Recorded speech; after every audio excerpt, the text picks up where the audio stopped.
Assalomu alaykum aziz kanalimiz kuzatuvchilari.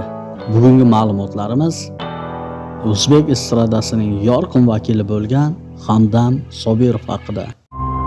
Tentakchan? Hamdam Sobirov 1989-yil 6-yanvar kuni Navoiy viloyatining Navoiy shahrida tug'ilgan. 2-sonli maktabda tahsil olgan. Maktabni bitirgach, Madaniyat va san'at kollejida tahsil olgan. Oilaviy qiyinchiliklar tufayli 18 yoshida Rossiya davlatiga ishlashga ketgan. 1 yildan ko'proq vaqt mobaynida ishlasa ham o'ziga kerakli bo'lgan mablag'ni topa olmagan.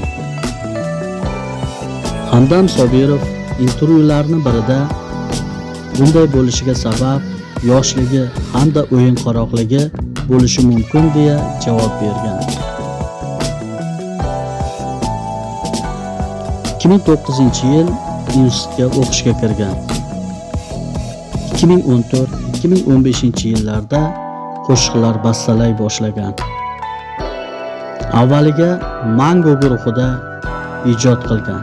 Keyinchalik o'zi yakkaxon artist sifatida qo'shiqlar yoza boshlagan. U ijro qilgan qo'shiqlar kamida 1 million prosmotr bo'lgan. Hamdam Sobirov qo'shig'i, balki kiyinishi bilan boshqa qo'shiqchilardan ajralib turadi. 2018-yil 16-oktyabr kuni oilali bo'ldi. Hozirgi kunda 1 nafar qizi hamda 1 nafar o'g'il farzandi bor. Xalqimiz orasida Hamdam Sobirovning Tentakchan, Malohat, Maktabimda, Nazira, Janze va boshqa ko'plab qo'shiqlari tanilgan.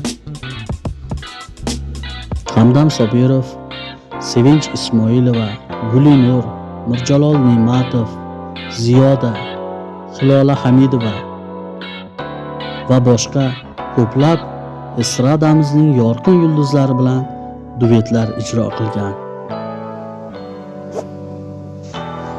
Kanalimizda Hamdam Sobirovning muxlislari bo'lsa, bir dona like bosib qo'ying hamda o'zingiz yoqtirgan qo'shig'ini kommentariyaga yozib keting.